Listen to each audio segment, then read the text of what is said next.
For enrichment teachers and lab teachers, you would need to generate only 2 reports during the year, whereas the homeroom teachers have 3.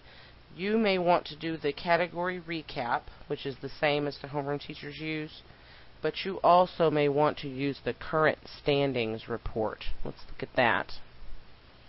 It's the very first one. Because you are a lab or enrichment teacher, you would only have 1 subject, so we're just going to pretend we only have 1 and choose history. And preview.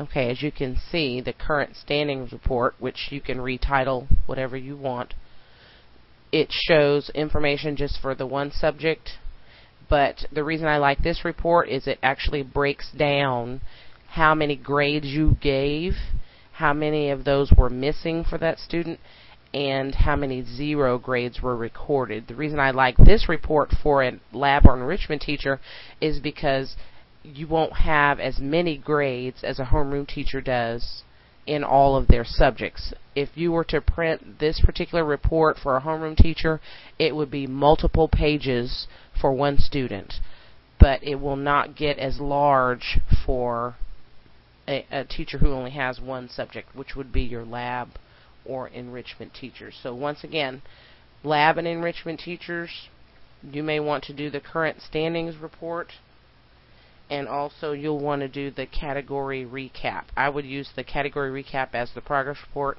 and current standings could be your final grade. Okay, one final note before I finish. Make sure, again, before you run any reports, that you have filled in the conduct grades and the student comments for every student. Also, before you run any reports, make sure that your grades are being weighted and entered correctly. You may need to go to your Edit Class button at the bottom of the screen, your Grading Method tab, and just make sure that you're weighting your categories appropriately. Make sure the box is either checked if you're weighting or unchecked if you're not weighting. Also, double check the periods button in your gray menu to make sure your quarters are being weighted appropriately or not. Okay. I don't weight my quarters because my assignments are already being weighted, but if you choose to, you need to make sure that's being done and that the weights are entered correctly. Okay. So just double check and make sure all that's done before you start running reports. Okay, at the top of the toolbar, you do have a few other buttons.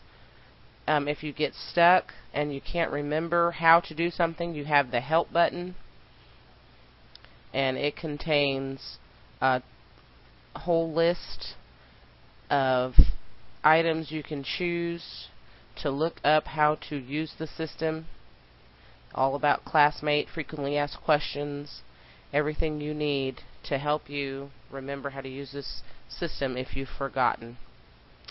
Okay, thank you.